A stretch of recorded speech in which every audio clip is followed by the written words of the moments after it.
Bang, bang, bang. The sound of knocking filled the house like thunder. Maria opened her eyes and looked at the clock. 6 in the morning. Who knocks on someone's door at 6 in the morning? She walked slowly to the front door, her old bones aching from yesterday's terrible day. Through the small window, she saw 2 police officers standing on her porch. Their faces looked serious. Maria's heart started beating fast. What was happening? Why were the police here? But wait. Let me tell you what happened 12 hours earlier. That's when everything started to fall apart. If you're loving this story, please hit that like button, share it with someone who needs to hear this, and don't forget to subscribe for more incredible stories. It was Tuesday afternoon. Maria pushed open the door to her bedroom and froze. 2 men wearing dirty paint clothes were covering her beautiful peach-colored walls with white paint. Fat brushes moved up and down, erasing the color she loved. Her pretty flower curtains were lying on the floor like garbage. Her special dresser, the one she fixed with her own hands, had been pushed to the middle of the room. Paint cans sat on top of it, dripping white paint onto the wood. Maria felt like she couldn't breathe. Standing in the doorway was her son Danny. He was 35 years old, tall, and had his arms crossed. He was smiling like he just did something wonderful. Next to him stood Michelle, his wife. She was looking at her phone with a mean little smile on her face. One of the painters saw Maria and stopped. His brush froze in the air. He looked uncomfortable, like he knew something was wrong. The smell of fresh paint made Maria feel sick and angry at the same time. What is happening here? Maria's voice came out soft and shaky. She didn't want it to sound weak, but it did.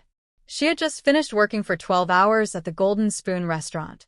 That's where she worked in the kitchen, cooking food for other families while her fingers got burned by hot oil and boiling water. She had been working there for 15 years. 15 years of standing, stirring, chopping, and cleaning. Her feet hurt so much in her old shoes. Her back felt like it might break from bending over hot stoves all day.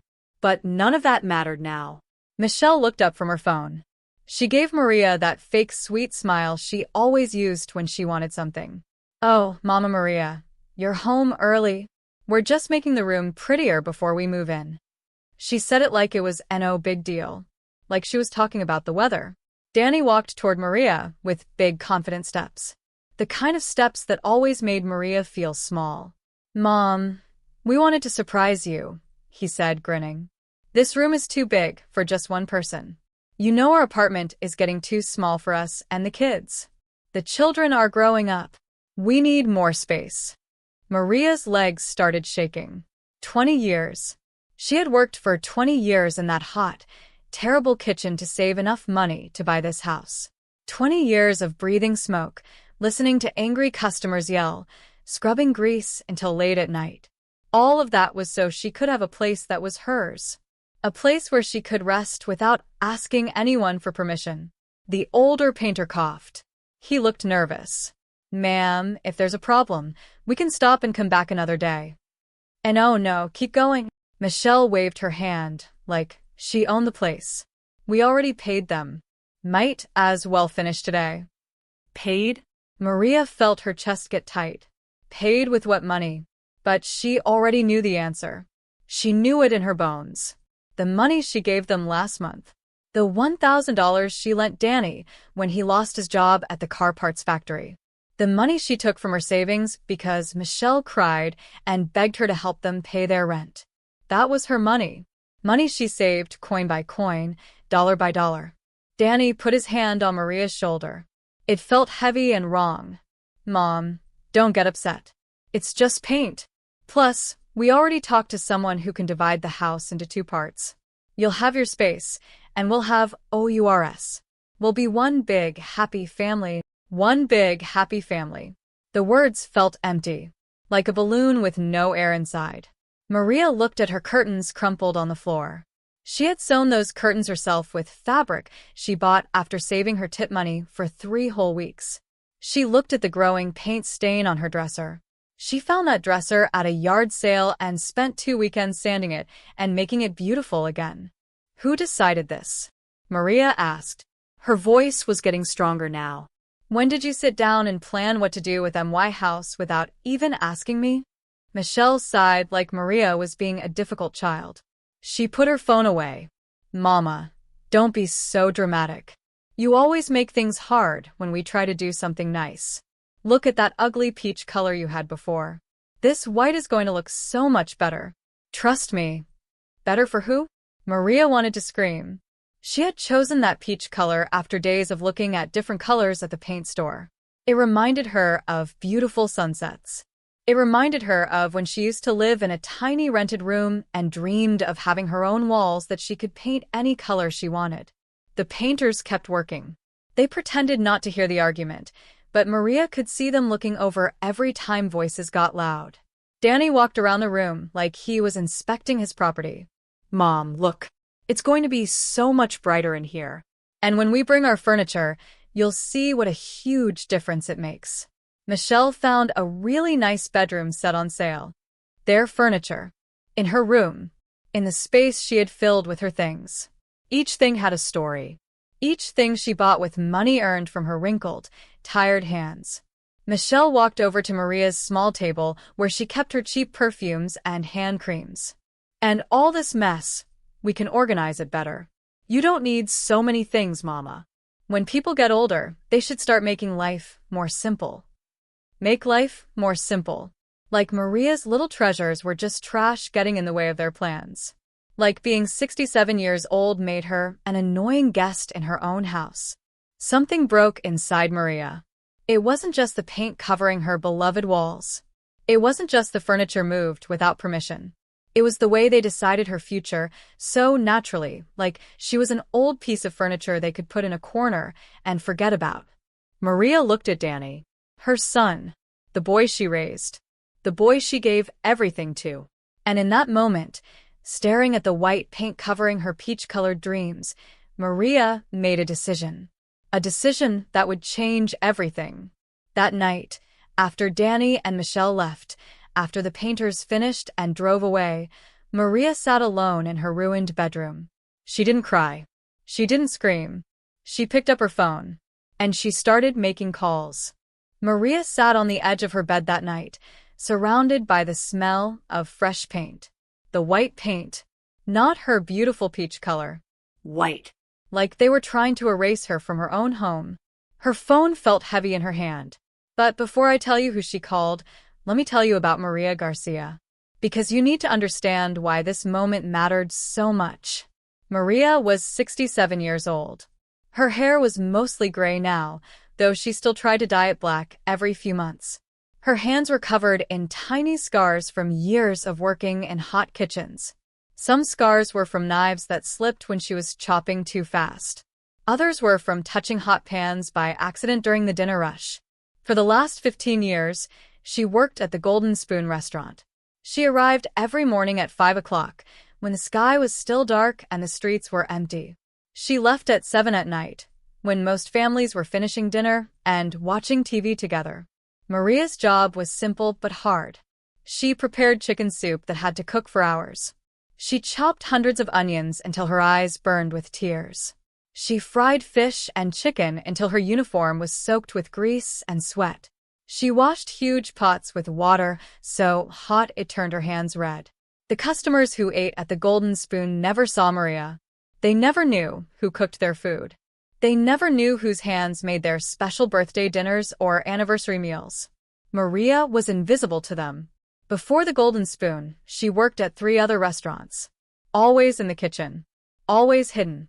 Always working until her feet felt like they would fall off. But she didn't complain. She never complained. Because she had a dream. 12 years ago, Maria's husband Thomas died. He was a good man who worked at a furniture factory his whole life. One Sunday afternoon, he was watching television and his heart just stopped. The doctors said it was a heart attack. He died so fast that Maria didn't even get to say goodbye. After Thomas died, Maria felt so alone. She lived in a small apartment that she rented. Every month, she paid $550 to a landlord who kept raising the price, but never fixed anything. The toilet leaked. The heater didn't work in winter. The walls were thin, and she could hear her neighbors fighting at night. Maria hated that apartment. But more than that, she hated not having something that was truly hers. So she made a plan. A big plan. She would save every penny she could, every single dollar. She would work extra hours on weekends. She would skip buying new clothes and wear the same old dresses year after year. She would cook simple food at home instead of buying takeout. She would watch free TV shows instead of going to movies.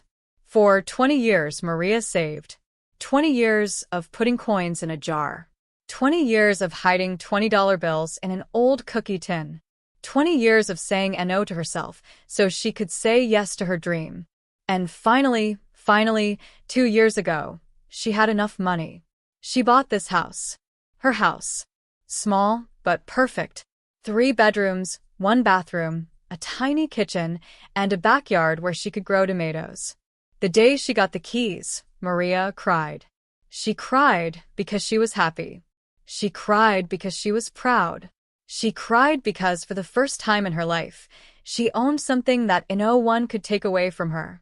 Or so she thought. Danny used to be different when he was little. He was a shy, sweet boy with big brown eyes. When Maria came home tired from work, Danny would give her big hugs. He would help her fold laundry and tell her about his day at school. He would draw pictures for her and tape them to the refrigerator. Maria loved that little boy so much. But then Danny grew up. And when he was 25, he met Michelle. Michelle was pretty and confident.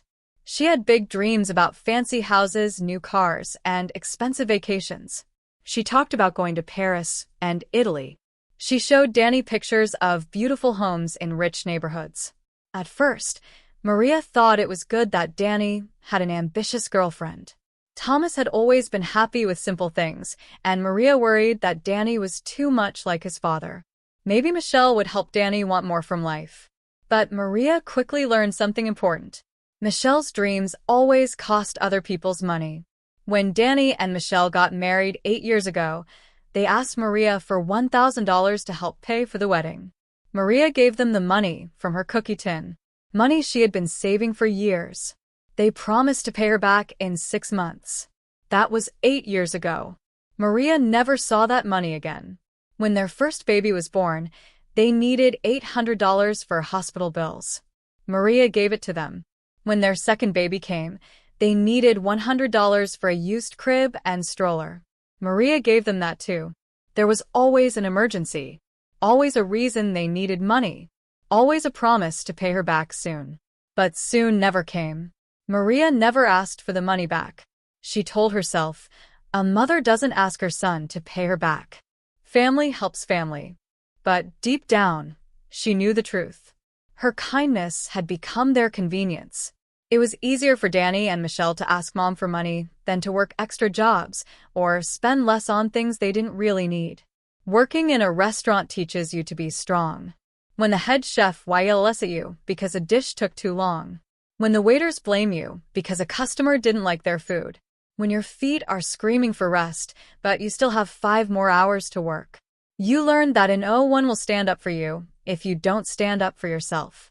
You also learn that money is precious. Every dollar Maria earned meant 30 minutes of standing in front of a burning hot grill. It meant washing giant pots until her hands were raw. It meant coming home, so tired she could barely walk. That's why seeing Danny and Michelle use her money to paint over her walls made her feel so angry and so hurt. After Thomas died, loneliness became Maria's constant companion. She would come home from work exhausted, and there was no one waiting for her. No one to ask how her day was. No one to have dinner with. Weekends felt so long and empty. Danny used to visit every Sunday with the kids. Maria would cook their favorite foods. She would play with her grandchildren and feel happy for a few hours. But lately, the visits became shorter. Danny and Michelle were always in a hurry, always looking at their phones, always talking about how they needed a bigger place to live. And now Maria understood why they had been talking about needing more space. They weren't looking for a bigger apartment. They were planning to take hers. That night, sitting in her painted bedroom, Maria picked up her phone with shaking hands. First, she called her friend Rosa, who worked at the restaurant with her. Rosa had a son who was a lawyer. Rosa, Maria said quietly. I need help. Can your son talk to me tomorrow morning? Of course, mi amor, Rosa said. What happened? Maria told her everything. Rosa was furious. They did what? In your house? Without asking? Yes, Maria whispered. Tomorrow morning, 9 o'clock. My son will meet you. And Maria? Don't let them push you around. That house is yours. Next, Maria called the police station. Her hands were shaking so hard, she almost dropped the phone. I need to report a crime, she said. The officer on the phone sounded bored. What kind of crime, ma'am? Trespassing. And destruction of property. In MY home. The officer's voice changed. He sounded more interested now. Tell me what happened. Maria explained everything. The painting. The plans to move in. Using her money without permission. Ma'am, do you have proof that this is your house? The officer asked. Yes. I have the deed. I have receipts. I have everything, Maria said firmly. And did you give them permission to paint or make changes? No.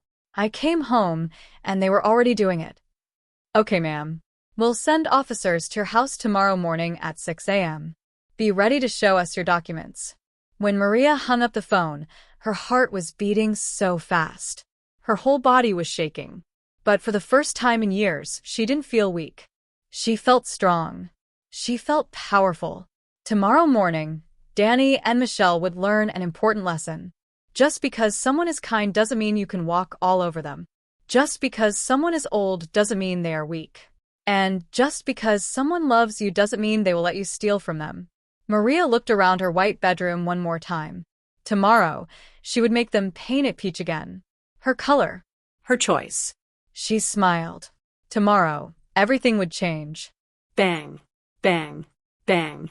The knocking came at exactly 6 o'clock in the morning, just like the officer promised. Maria was already awake. She had barely slept all night. She was sitting at her kitchen table, dressed in her best church dress, with a folder full of papers in front of her. The deed to her house. Receipts from the paint store showing SHE chose the peach color. Bank statements showing the $1,000 she gave Danny last month. Text messages where Michelle begged for money. Photos she took yesterday of her ruined bedroom. Everything she needed was right there. Maria walked to the front door and opened it. 2 police officers stood on her porch. One was tall with gray hair. The other was younger, with kind eyes. Mrs. Garcia? The older officer asked. Yes, that's me, Maria said. Her voice was strong and clear. We're here about the report you made last night. Thank you for coming, Maria said. Please come inside. The officers stepped into the house just as Danny came stumbling out of the guest bedroom in his pajamas. His hair was messy and his eyes were confused. Mom? What's going on? Why are the police here? His voice sounded scared. Michelle appeared behind him, wearing her bathrobe. Her face went white when she saw the officers. What's happening? Michelle's voice came out high and squeaky. Maria stood tall, taller than she had felt in years. Officers, these are the people I told you about. My son Danny and his wife Michelle. They came into MY house yesterday while I was at work. They hired painters to destroy my bedroom without my permission. They used MY money to pay for it. Money I lent them, not gave them. The younger officer pulled out a notebook. Ma'am, can you show us proof that this is your house? Maria opened her folder with steady hands. Here is the deed. See? My name. Maria Elena Garcia. I bought this house 2 years ago after saving for 20 years. The officer looked at the deed carefully. He nodded. This is definitely your house. Officers, there's been a misunderstanding, Danny said quickly. He was talking fast, the way people do when they're nervous. Mom knows we need more space. We've been talking about this for months. She said we could. I said no such thing. Maria's voice cut through the air like a knife. I never gave you permission to paint my bedroom. I never said you could move into my house. You did this behind my back. Michelle stepped forward. Her fake sweet voice was gone now. She sounded angry. Mama, you're being ridiculous. We're family. You should want to help us. You have all this space and we're cramped in a tiny apartment with 2 kids. The older officer held up his hand. Ma'am, that's not how property rights work. Family or not, this is Mrs. Garcia's house. She has the legal right to decide who lives here. Maria pulled out her phone. Officers, look at these. She showed them the text messages. Messages where Michelle begged for money. Messages where Danny promised to pay her back soon. Messages from yesterday where Michelle texted her friend saying, "We're finally getting Mom's house. She's too old to stop us." The younger officer's face got serious as he read the messages. "Ma'am," he said to Michelle, "did you enter this house without permission yesterday?" We have a key," Michelle stammered. "A key I gave you for emergencies," Maria said firmly. "Not so you could do whatever you want." The officer turned to Danny. "Sir, did you hire contractors to make changes to a property you don't own without the owner's permission?" Danny's face was red now. He looked at his feet. I thought Mom would be happy. I thought." "You thought wrong," Maria said. Her voice was shaking but strong. "You thought I was too old and too weak to stand up for myself. You thought you could take advantage of me because I've always been kind to you." "Mom, please," Danny said. Tears were starting to form in his eyes. "Don't do this. We're family. We can work this out." For a moment, Maria felt her heart soften. This was her son, the little boy she raised, the baby she fed and rocked to sleep. But then she remembered. She remembered coming home exhausted to find strangers in her bedroom. She remembered Michelle calling her peach walls ugly. She remembered them planning to take her space, her home, without even asking. She remembered 20 years of burning her hands in hot kitchens so she could have something of her own. "Family doesn't steal from family," Maria said quietly. "Family doesn't lie to family. Family doesn't take advantage of family." The older officer closed his notebook. "Mrs. Garcia has every right to press charges for trespassing and property damage. The painters were hired using funds that were loaned, not gifted, according to these bank records. You made structural plans for a property you don't own." "What does that mean?" Michelle asked. Her voice was panicking now. "It means you need to leave this house immediately," the officer said. "And Mrs. Garcia can sue you for the cost of repainting the bedroom and any other damages." "You can't be serious," Michelle shouted. "Where are we supposed to go?" "Back to your apartment," Maria said calmly. "The one you still have. The one you were living in just fine until you decided my house should be yours." Danny fell to his knees. Actual tears were running down his face now. "Mom, I'm so sorry. I'm so sorry. Please don't do this. I'll paint your room back to peach. I'll pay you back every dollar. I promise. Just please, don't press charges." Maria looked at her son crying on the floor. Part of her wanted to hug him. Part of her wanted to say, "It's okay, I forgive you." But she didn't. Because it wasn't okay. "You've made that promise before, Danny," Maria said softly. "For 8 years, you've been promising to pay me back. For 8 years, you've been taking and taking and taking. I love you. I will always love you. But I will not let you steal my home." She turned to the officers. "I want them out of my house today. And yes, I want to press charges." Michelle's face turned ugly with anger. "You'll regret this. Old woman. You'll die alone in this house. We'll never speak to you again. You'll never see your grandchildren." The younger officer stepped between them. "Ma'am, that sounds like a threat. I suggest you stop talking and start packing." Within an hour, Danny and Michelle had grabbed their things from the guest room and left. Danny cried the whole time. Michelle slammed the door so hard a picture frame fell off the wall. Maria stood in her doorway and watched them drive away. The house was quiet now. She walked into her bedroom. The white walls stared back at her. But they wouldn't be white for long. Maria picked up her phone and called the painting company. A different painting company. "Hello, I need my bedroom painted peach. The exact color I had before. Can you come today?" "Yes, ma'am. We can be there at noon." "Perfect," Maria smiled. That afternoon, Maria sat in her kitchen drinking tea while the new painters covered the white with her beautiful peach color. With every brushstroke, her bedroom came back to life. Rosa came over with homemade soup. Her lawyer's son had helped Maria file all the right papers that morning. "You did the right thing," Rosa said, squeezing Maria's hand. "I know," Maria said. And she meant it. 2 weeks later, Maria's bedroom looked exactly like it did before. Peach walls. Flower curtains she had sewn herself. Her special dresser with no paint stains, cleaned and polished. She never heard from Danny or Michelle again. Sometimes, late at night, Maria felt sad. She missed her grandchildren. She missed her son. But she did not regret her decision. Because she had learned the most important lesson of her life. Being kind is beautiful. Being generous is wonderful. Being loving is important. But letting people walk all over you? That's not love. That's not kindness. That's just being a doormat. Maria was 67 years old. She had worked hard for everything she had. Her house was small, but it was hers. Every wall, every room, every single inch. And no one would take that away from her. She sat in her peach-colored bedroom that evening, drinking tea and watching the sunset through her flower curtains.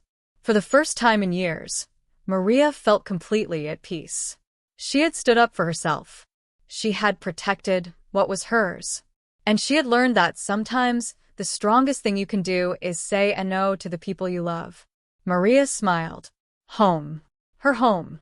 Finally, truly, completely hers. If this story touched your heart, please smash that like button.